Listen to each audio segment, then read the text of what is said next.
Yeah, good day. Welcome once again to the latest edition of Talk with Champ. I'm your host, Fari Rachikuni. For those joining us for the first time, basically, Talk with Champ is a podcast or a show that deals with every sporting matter. We discuss everything that relates to sport. I'll give you my views on certain topics in the sporting world. Hopefully, you guys will give me feedback, your views as well. So, without further ado, let's get to today's topic.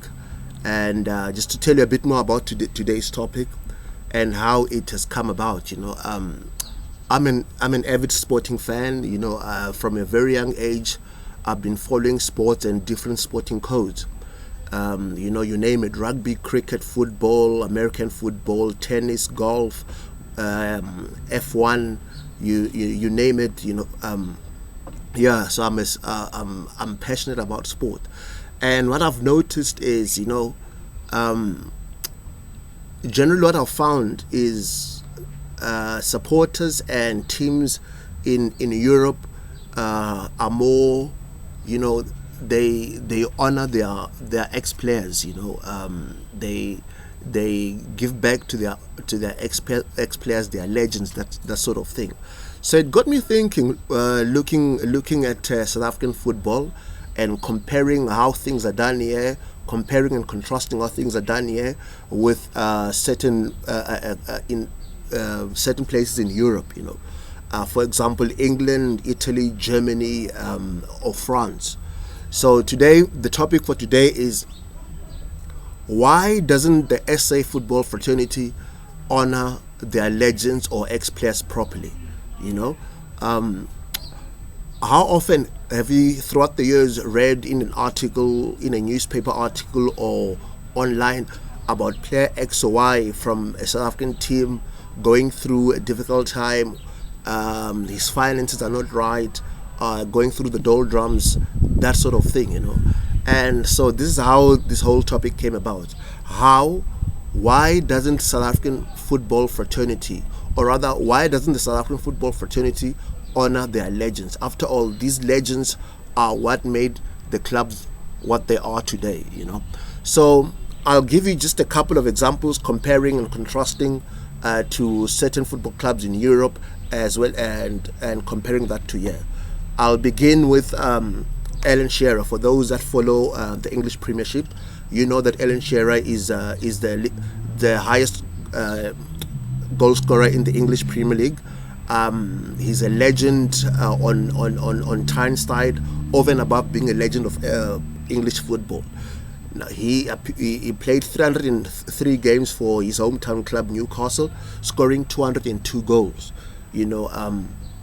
Over and above that, there was a time when he signed from Blackburn to Newcastle in '96. He was signed for a then world record fee of £15 million.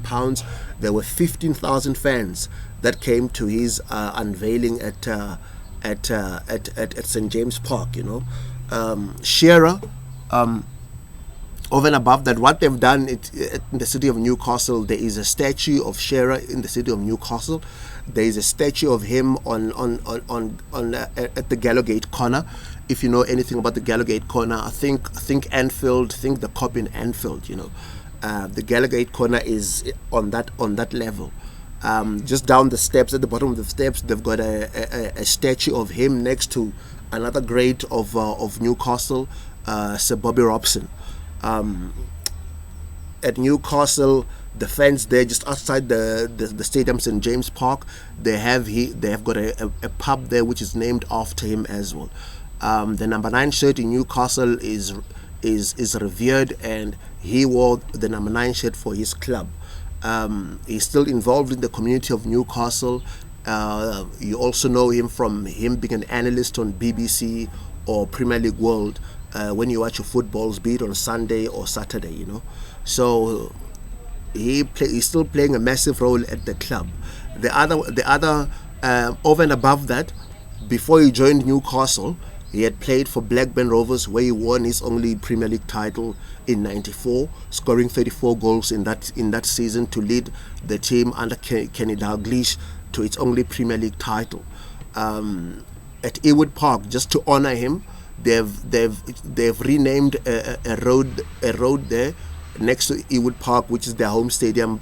It's now called, the road there is now called Sir Alan Shearer Way. So just gets to show how important Shearer was to their history, and they've rightly honored him. The second guy I want to speak to you about is Bobby Charlton. They've renamed the South Stand at Old Trafford to the Sir Bobby Charlton stand. He's a director there.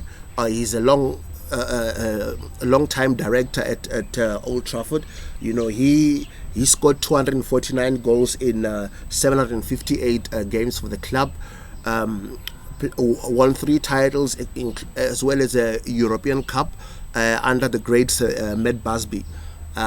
He's been knighted. Over and above that, he's been knighted for his exploits in the English game. Joining among others Sir Alf Ramsey, Sir Matt Busby, Jackie Charlton, all these guys. The other person I want to tell you about is in Italy, Paolo Maldini. Now Maldini is a student of the game. He's a legend in Milan, at least the red half of it. He retired in 2009 after a 24-year career at AC Milan.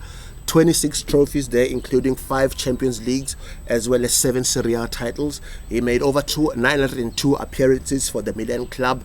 The Maldini name is royalty in Milan, at least the red half. His father played for the club. He also won 3 titles as well as a European Cup back in the day. His son also is now involved in the Milan team, the youth team of Milan. He was given an opportunity to captain that youth team after the death of his grandfather, Cesare Maldini, just to honor him. So Paolo Maldini, as we speak, is now the sporting director at AC Milan. There are songs about him from the Milan fans. Another player, an example is Francesco Totti, who played for AS Roma for 28 years. He was there, featured in 570 games as captain for the club, scoring 307 goals for the team in 786 appearances. Only won 1 Scudetto, but he has got the freedom of Rome as we speak, inducted into the club's Hall of Fame, joining other legends such as Cafu, Alder, Bruno Conti, Vincenzo Montella, who went on to manage AC Milan. He also was awarded the President Award by UEFA. So he is a god in Rome, at least the red half. Still giving back to the up and coming stars there at Roma. Other legends, just to name a few, there is Matt Letizia at Southampton. There is Javier Zanetti at Inter Milan, the blue half of Inter Milan. There is Alex Del Piero at Juventus. Johan Cruyff, who is a god both in Amsterdam and Catalonia in Barcelona, as well as Juan Roman Riquelme. Now Riquelme, for those of you who don't know, he was voted the best player of in the history of Boca Junior, even eclipsing the great Diego Maradona. So he's big in Argentina, and so these are just some of the things that clubs have done, and football associations have done for their ex-players. As I said, Sir Bobby has been knighted. Sir Bobby Robson, Sir Geoff Hurst, who scored a hat-trick in England's World Cup winning team of 1966, Trevor Brooking, Matt Busby, Sir Bobby Charlton, all these guys are knighted. So the association and the clubs have given back something to them. Now, if you compare and contrast that to what happens here in South Africa, it's chalk and cheese. Look at a guy, for example, like Doc Khumalo. He is arguably, with Ace Ntolengo and Teenage Dladla, he is the 3 best players in the history of Kaizer Chiefs. Now, Doc Khumalo is featured in 397 games for the club. He's won every trophy there is to win, apart from the African Champions League, the 1992 Footballer of the Year. His royalty at Kaizer Chiefs. The surname Khumalo is royalty at Kaizer Chiefs following the footsteps of his brother, of his father Eliakim Pro Kumalo. But where is Doc now? Doc Kumalo should have had a statue, or should be a hallway at Naturina should have been renamed after him. Something apart from the club organizing a few gala dinners, a few friendly games in his honor. The club should have done more. I haven't even started going into what he did in the national team. He won the AFCON in '96. He was part of the team that qualified us to France '98. He scored the first goal for Bafana after readmission. So Doc Kumalo should also be in the background at Kaizer Chiefs, helping to run that club, just like Paolo Maldini, that sort of thing. There is Clive Barker, who took us to our only AFCON gold medal. He took us to our very first World Cup in '90. Rather, he qualified us there. But now, what have we done for Clive Barker? Besides the fact that we organized in 2019 a game between the African All-Stars and the class of '96. Besides the fact that there have been a few gala dinners organized by SAFA on behalf of Clive Barker. How have we said thank you to Clive? How have we appreciated him as South Africans? Phil Masinga. We all know the story of Phil Masinga. He scored arguably our most important goal, sending us to the World Cup in '98. Just after, I would say, the two that Mark Williams scored to win us the AFCON in '96. He died broke. How have we, thanked him? How have we honored him? We haven't. Lucas Radebe, he is more revered and respected in Leeds than here. There's a mural of Radebe in Lucas Radebe in Leeds. We've given their children named after him. They always sing songs of Lucas Radebe at Ellen Road. He is more respected here, more honored in Leeds, more than here in South Africa. He's nowhere to be found.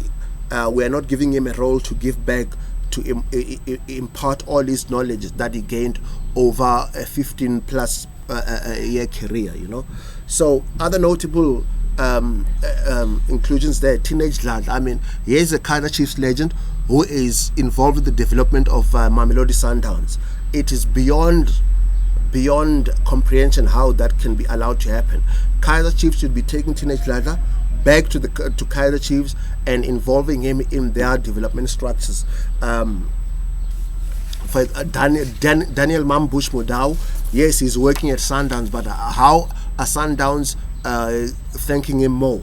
Asen Zolengo, the late Asen Zolengo, Willem Fries, who made 306 appearances for Celtics, Peter Gordon at Wits University, Mongehula at Mtata Bugs, Robson Siakamela at Val Professionals, Noel Cousins, Pindamzala Cousins at Moroka Swallows, Juri Bantwana of the great giant Blackpool side of undercolored Passmo.